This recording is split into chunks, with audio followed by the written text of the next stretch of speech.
Life has a way of giving us stories of about who we are, what we're worth, what we should have done, and what we'll never become.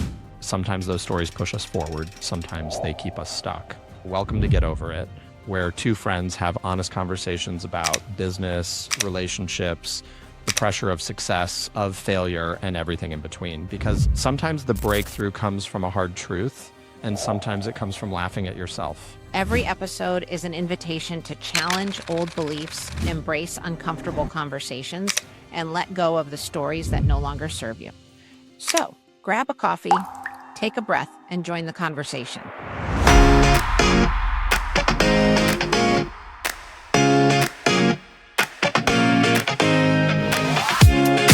Hi there, I'm Drew Walker. And I'm Heidi Joy. Welcome to Get Over It, the podcast where two friends in luxury real estate talk life, business, and everything in between and help each other get over it. This is a place where real conversations happen and laughter is mandatory. Today, we are going to talk about overcommitting.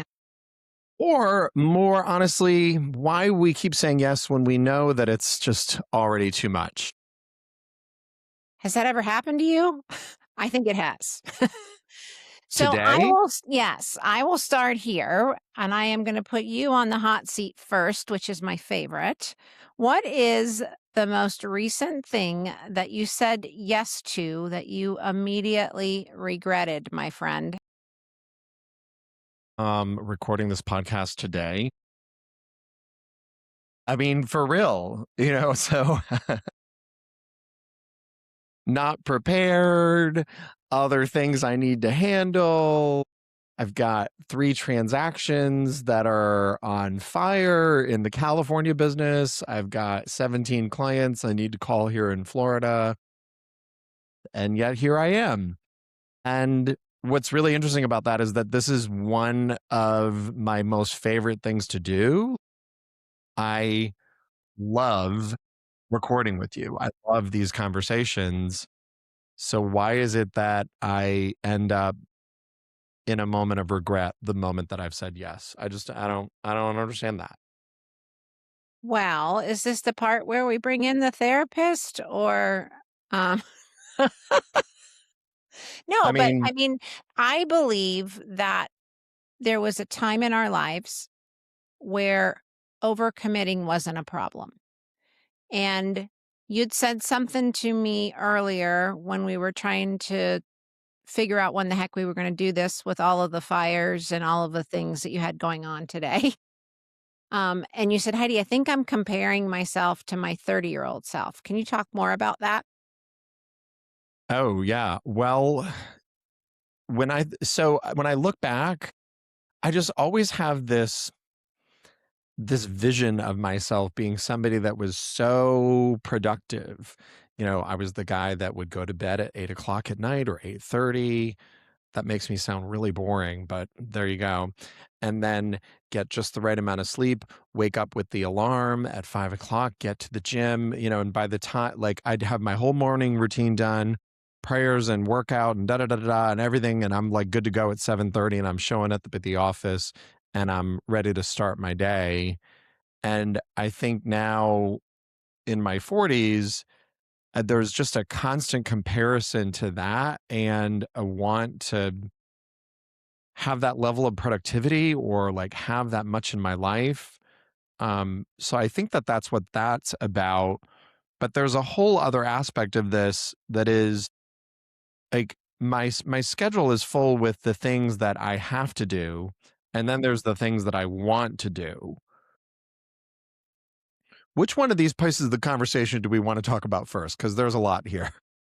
There is a lot there, right? So you're comparing yourself to who you were when you were 30, um, in terms of productivity, right? But when you were 30 and being super productive, did you have a very rich and full life? Does rich and full life look different today than it did back then when, I mean, I wasn't around, but I'm going to kind of assume that you were probably grinding pretty hard, right? Like you were you were kind of in machine mode.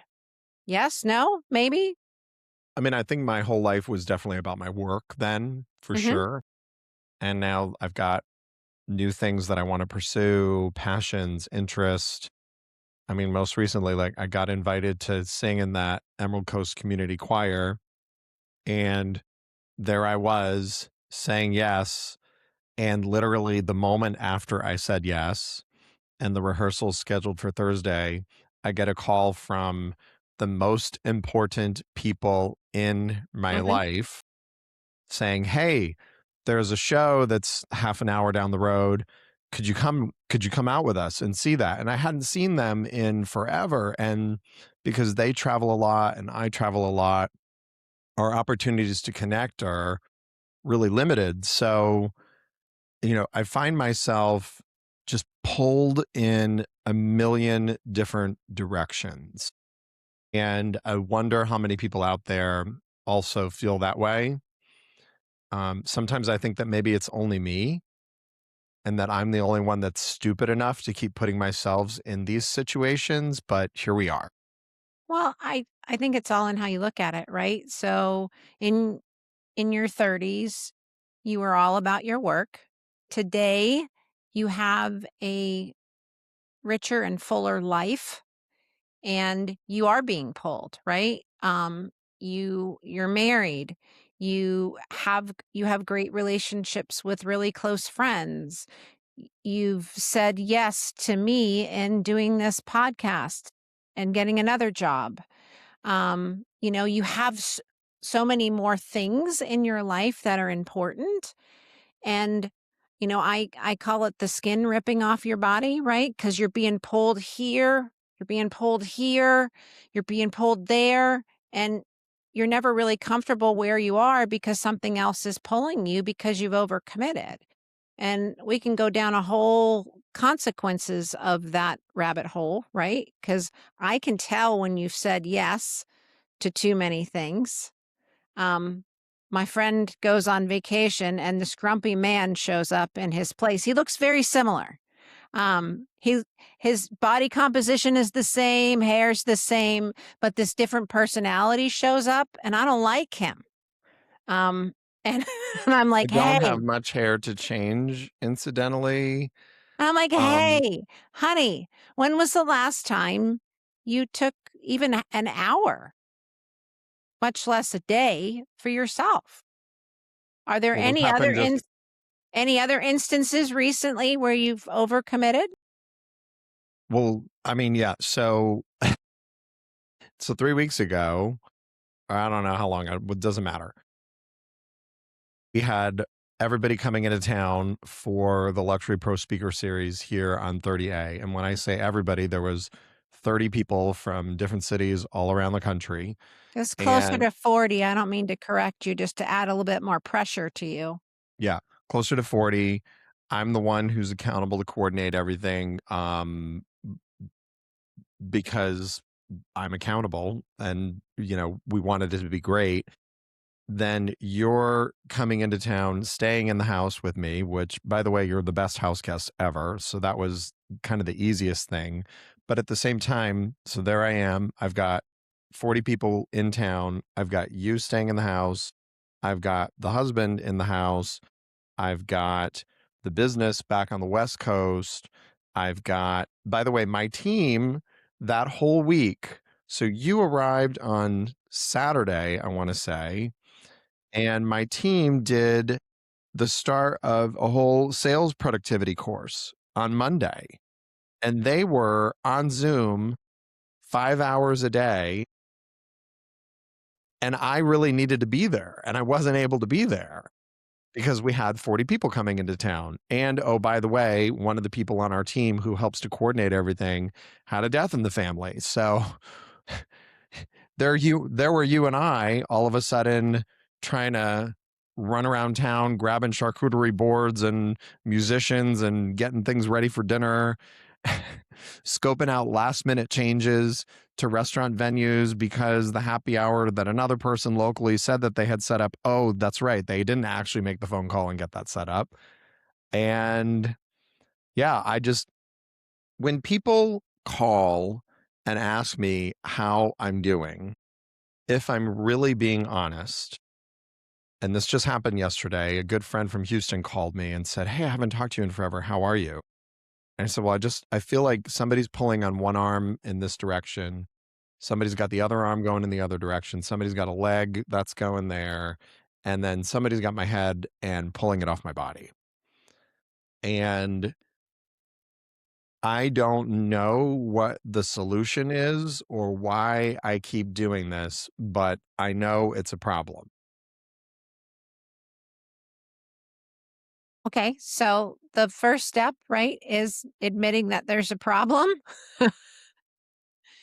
right? Because I don't even think that Hang on. Hang The on. Drew of Hang 2 on. years ago would even know there was a problem, much less be able to admit it. Maybe. It's like, my name's Drew Walker and I'm an overcommitter. No, for real. It's it's crazy. But what is it about being an entrepreneur that makes us continue to go down this path? Like, I I I feel like there's all of the people in my life that are really important to me. There's my husband, there's my friends, and I want to maintain those relationships. And yet then I've got these these other professional obligations that I've got to fulfill. And I get that, like, we talk about things like if you don't keep expanding, you're contracting, but there's a point where all of a sudden you can't expand anymore and you explode. I'm gonna let that breathe for a minute. That was very good, right? And there's something about the overcommitting that we do, myself included. This isn't just about you, right? That somehow we're still getting a high off of. I mean, if we're going to use the "Hi, I'm Drew Ocker and I'm an overcommitter," right? Like there's still some kind of addiction to the chaos and the little bit of the stress that we go through. Otherwise, we wouldn't do it, right? We can time manage. We do it very well. But there's something with the commitments that we make that overlap one another. And then you also used words just a few minutes ago that I want to and I have to, and nothing is fun when we have to. There's Mm. something there's something to look at there, right? Like I have to do this work thing. Um, I want to do this friend thing. And And it, we say yes to the things that bring us joy, the choir, the friend thing, the whatever, spending time with loved ones. Yet those are the first things that go when our plates get too full. what is up with that? I'm guilty of it too. One of the things that in this stage of my life that makes me the happiest is spending time with those 2 little grandkids of mine. I get to just unravel all of the professional me, the perfectionist me, all of those hats that I wear and suits that I put on, right? Because they're not real. Those are not real. And I get to be this childlike person again and just be silly. That is the thing that brings me the most pleasure and the most joy at this stage of my life. But yet, when I'm backed up and I've put too much on my plate, I'm like, how am I going to do that? I'm not going to even be able to be 100% present. I don't want to be on my phone when I'm with them. I want to be all in. Then the guilt comes, then the shame comes, then all of the things that I do to beat myself up show up. One of the other things that I've recently started doing, thanks to you, is moving my body around and exercising again. And that is 1000% the first thing that falls off the list. And I like it when I do it, right? Like I feel I'm actually to the point where I don't hate it and it doesn't suck so bad anymore. And when I've put too much on my plate and I've overcommitted, that's the thing that just falls off. Okay, so I want to talk about that a little bit more. I think we owe it to the people that are listening to look at this because, we came into this conversation not necessarily having a plan, and I'm starting to see the different layers that there are. So, if overcommitment is, like we don't know why we do it yet, but where we have to start is taking care of ourselves and doing the things that actually fill us up physically, mentally, emotionally. You mentioned that you started working out. So, why is that the first thing to go when the shit hits the fan? Let's just talk about that. Because For I put you, yeah, so for you, why so is that the first thing to go? because my groove that has been entrenched in me for 50 plus years is everything else first, me last. That worked, right? That worked for a really long time until it didn't. And So, can you tell me more about that everybody else first, me last? When did that start? I don't even know. Like, it started as far back as I can remember. Okay, You know, well, I was that mean, in your 30s? Was that in your no, 20s? I'm talking about since I was a kid. Everybody else first, me last. That's just how it's always been, right? Because I want everyone else happy. I want everything else peaceful. I want everything else good. And then I'll take time for me. And that worked for a long time until it didn't. Then I was burnt out, resentful, snippy, not kind, didn't show up the way that I wanted to. And like it feels selfish to me to put myself first until I really started practicing that and practicing the art of saying no. Like there are so many things that I want to do, but I just have to learn to say I can't. I want to, but not at this time. And learning that no is a complete sentence. And it's hard. And then, then I sit there with the FOMO and I see the pictures of the whatever that I didn't do. And, I got to just take a deep breath because when I show up on Monday, I'm going to be rested. I'm going to be ready. I'm going to be who I need to be. And nobody died because I didn't show up for the thing that I really wanted to be there for. I feel like I was just so much better at the risk of repeating myself. I feel like I was so much better at putting myself first in my 30s, which is surprising now that I think about it and look at it. I I had really great boundaries. I took care of myself and I worked a lot. Yes, So, remember where we started? You didn't have all these ancillary things that you have now that are the parts that make you happy. You didn't have the friends that you have now. You didn't have the husband and the status that you have him now. You didn't have the house, the dogs, the choir, all of those things. It was easy then because all you mm, had was you. yeah. So, is it that as we keep getting older, I know that's a terrible word to use, but is it as we keep getting older and life gets more full, we have to find things that are no longer serving us to get them out of our life so that we can make room for new things? Is that what you're saying? I think that we get to choose. I don't want to say that we get them out of our lives, but I mean, I 100% say no to things that no longer serve me, right? There are things that I used to do that I don't do anymore. And I'm sitting here and I'm Like listening to what? you. Um, so I used to be part of this women's group, right? It was amazing, amazing, amazing. Right for that stage of my life, right for that period of my life.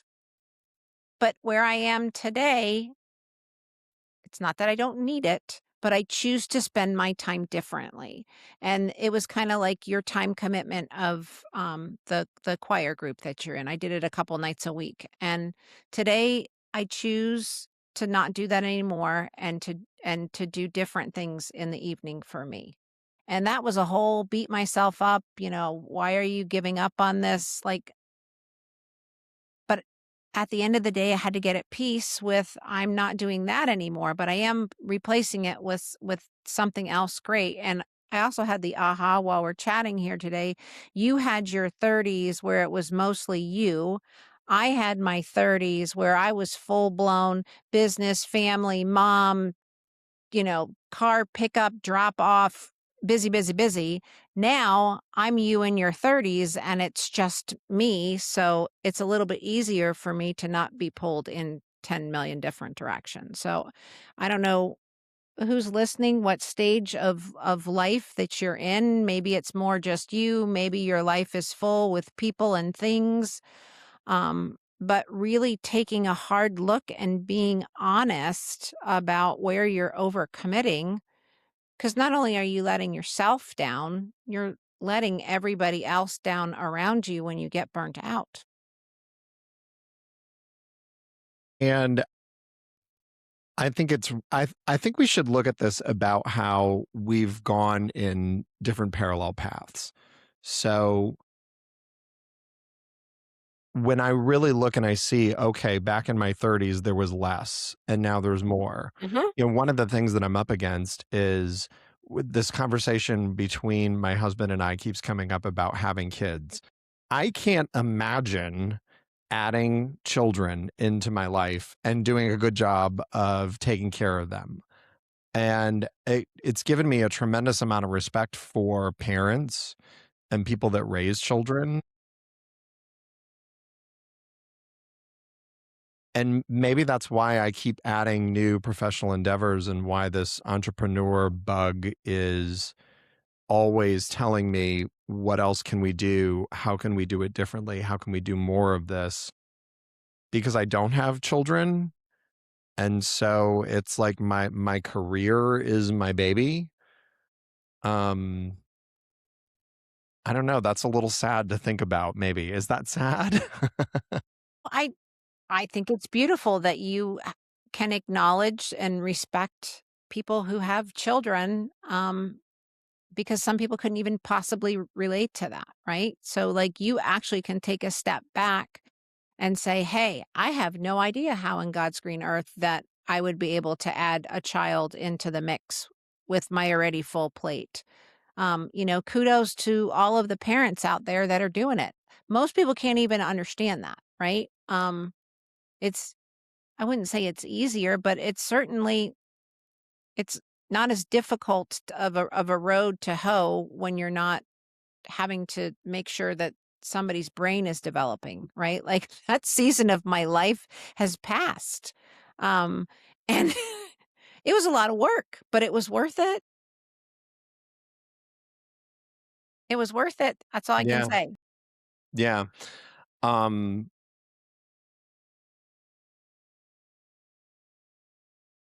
I just I don't know what else to say. Some people are just simply listening and some people are watching. And if you're not watching, I just want to describe to you what I'm looking at right now. I can see those wheels turning. I might even see a little smoke coming out of your ears right now because that left you in some really, really deep thought. Yeah, I'm looking at, I think why I overcommit is because maybe there's a part of me that feels as though what I'm doing isn't enough. And what I Mm. mean by that is like at the soul level. Hmm. So there's, there's the career and that all the things that come along with that. Then there's expanding the team and contributing to them and ensuring that they're being successful. And there's all of that. And but then it's like I'm not satisfied. I'm not satisfied, so I need more. And then I add more things, but then that then takes me then away from the husband and my relationship with God and my relationship with the people on the team. So and I wonder how many other people out there feel like they're searching for meaning or searching for the thing that's going to make them happy. And if I'm just being really honest right now, I think that maybe that is the source for me of my addiction to being overcommitted and continuing to say yes when I know I need to say no because it I love my husband dearly and that relationship fulfills me greatly. And I love my team and the business that I've built.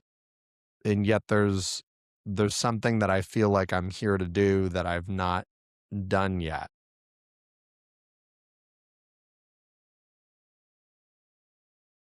Um, And maybe that's why we're recording this podcast to sort that out and discover that. eyes are filling with water here. I believe that we have a higher calling purpose. There's, we didn't decide to do this just because we wanted to add something else to our to-do lists. Originally when you got this crazy idea, you said to me, Heidi, our conversations are gold. Um, I think that sometimes, maybe we should share them with other people. And then a little while later, you decided that you thought maybe we should do a podcast, and here we are. And of course, I said yes, because I don't believe that our life's experience, yours nor mine, are to go to waste. Um, I believe that there's other people out there like us. I believe that because we're honest, and I laugh because we were both hear the same things always. When we show up places, people think we have it all figured out. We must fake it really well because we don't.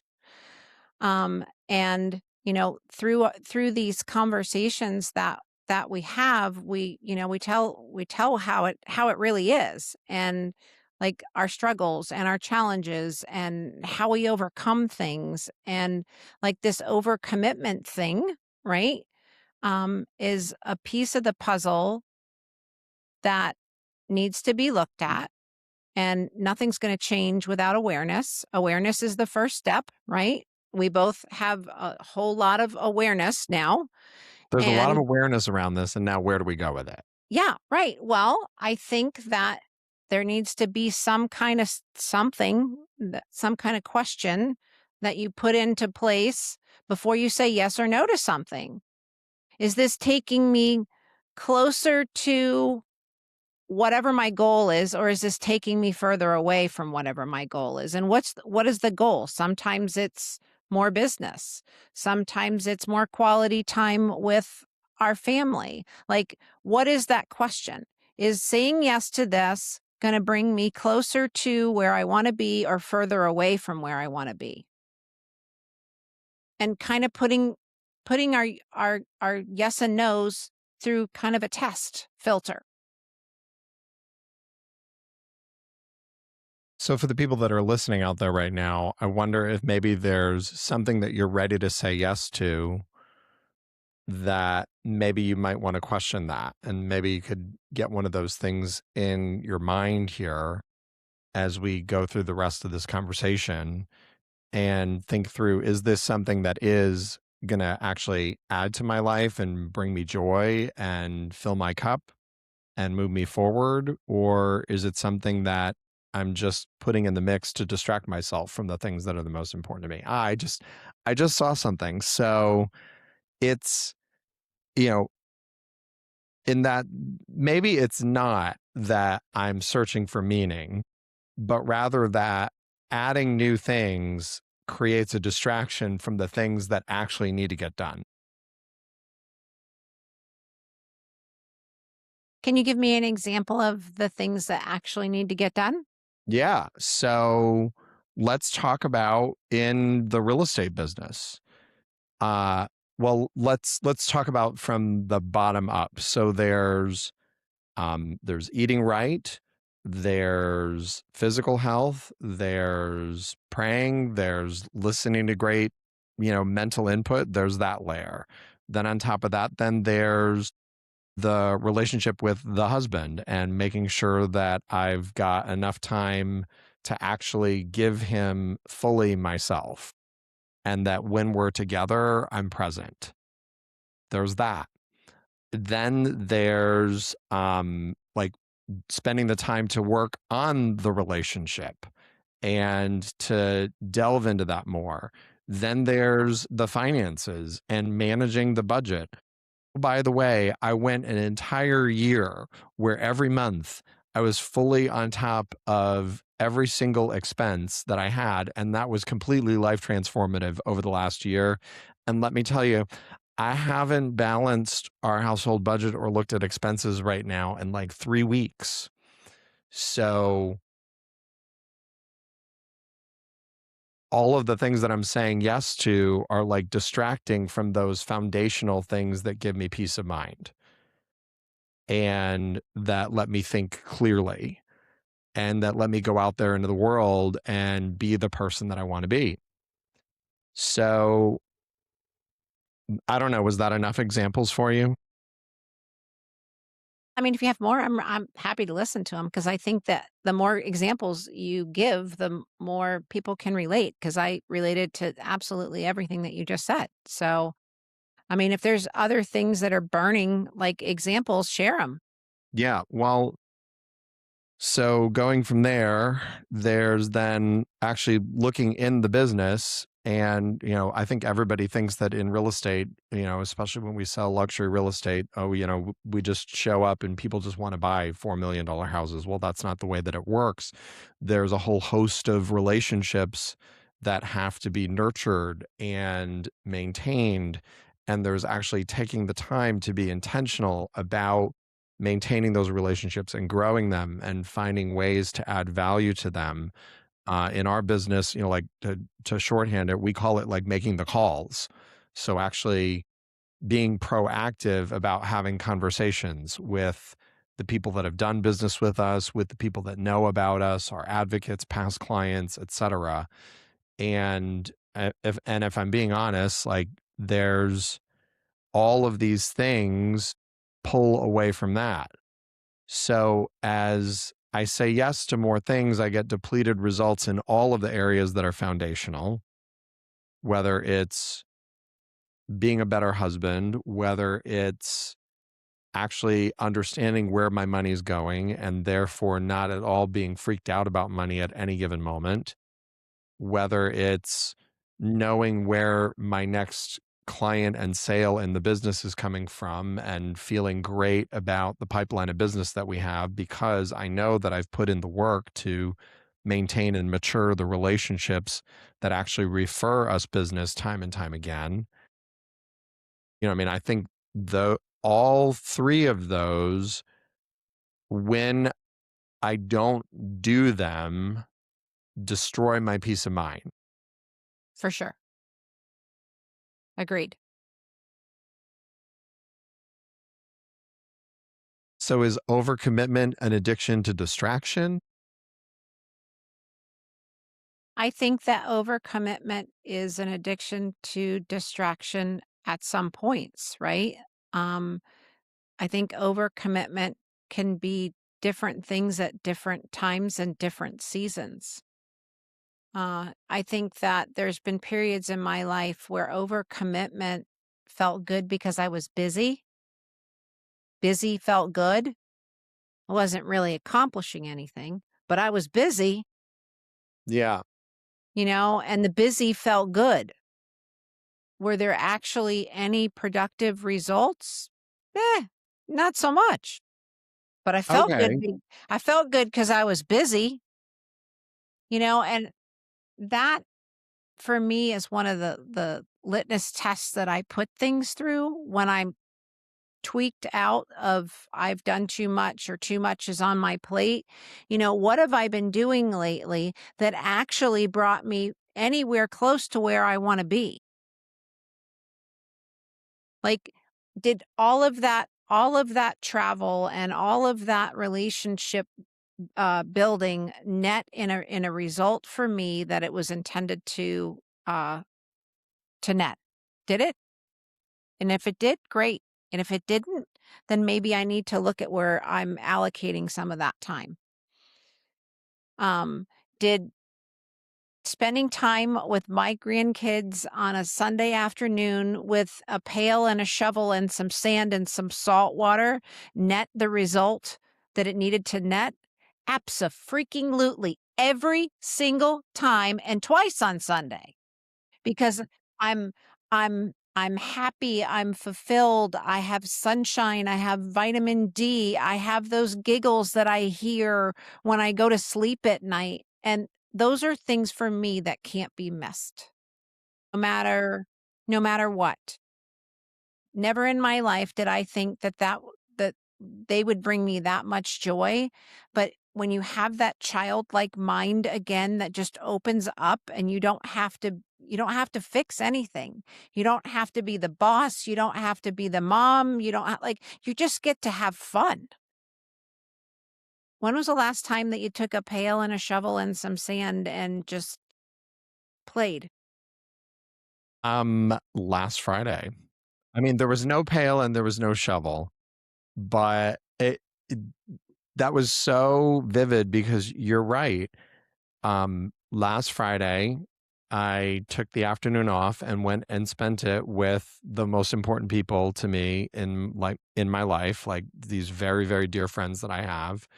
And we didn't do anything special. We just hung out on the beach and talked and connected, as hokey as that sounds, maybe, but I think maybe for the people that are listening, like it was just 5 hours of nothing except just like reconnecting with these people and dreaming about the things that we would do together and talking about the things that we've done and like planning the next vacation and where are we going to go and what are we going to do and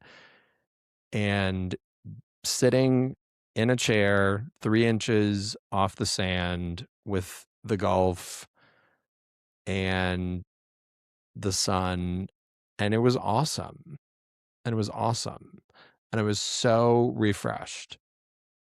Can I go back to something you said about Sure. how you like feeling busy? See, I don't. No, I I said actually I liked feeling busy. That was a pattern of mine, was the feeling busy. Now I hate it. yeah, I Now it makes me now absolutely it hate makes it me too. feel stressed. Yeah. Um, I mean, I don't like rushing. I don't like feeling busy anymore. And yet, here we are having a conversation about my addiction to overcommitment. Well, your addiction to overcommitment, too, just to be really clear. This is not, no, I mean, I am again, and that's probably the most frustrating thing for me is because I am very aware, um, and yet it still happens. And how am I going to next time use that filter at a higher level? So sometimes, one of the things that I do is I call people that know me well, my daughter, you, some other folks. Do you think it's a good idea if I do this? And because I want to, and I'll get the hell no. Are you crazy? Like, what's that actually going to do for you? And how much is that going to cost? No, you don't need to do that. So sometimes I need a committee because, I'm a really good salesperson, really good. And the best person to sell is myself because I can definitely give myself a reason why I should say yes. mhm. uh, I think that maybe that's something that I need to employ too is before adding something, saying yes, all of that, really going out to committee. Yeah. No, I mean, They they say that you should have committees for important decisions and well, I think all decisions sometimes might be important if they're going to affect either your business or your home life. Something to think about. If there is something else that you want to dig into before we close, I'm happy to do it. I think we covered a lot of ground today. I was just kind of looking. So I think we covered the honest reality of the whole situation. For sure. And okay.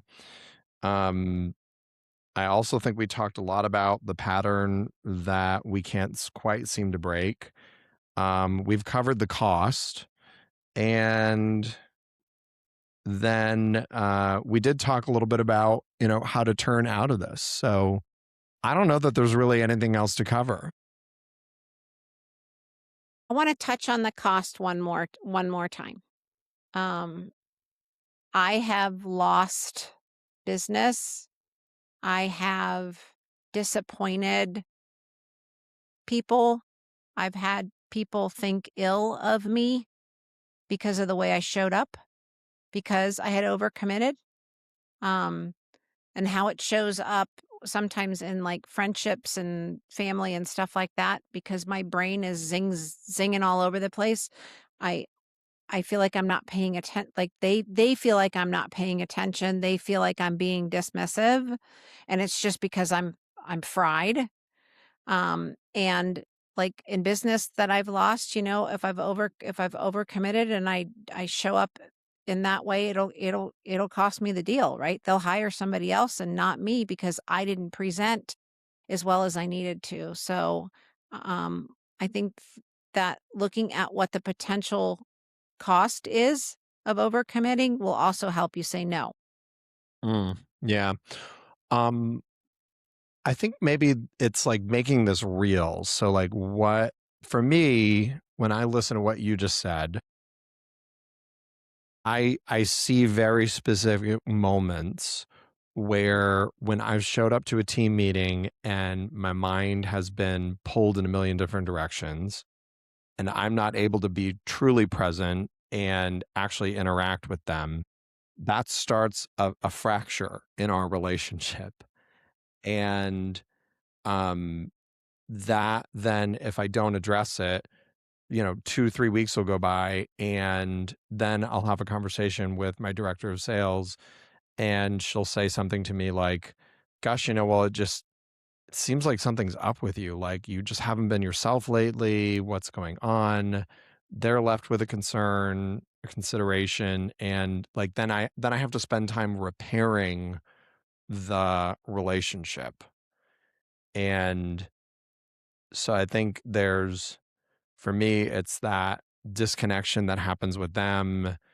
It's the, and this is actually really great because one of the, I'm going to say the buzzwords that Arlen and I use in our marriage when something's off is it's like, oh, we're disconnected. Like you are over there doing your thing. I'm over here doing my thing. There's some kind of a disconnection going on. We are not on the same page. We're not moving in the same direction. And I think as an easy way for me to determine if I'm overcommitted or not is checking, am I connected still to the people that really matter to me? Am I connected to my husband? Am I connected to the people on my team? Am I connected to you? Am I connected to my best friends?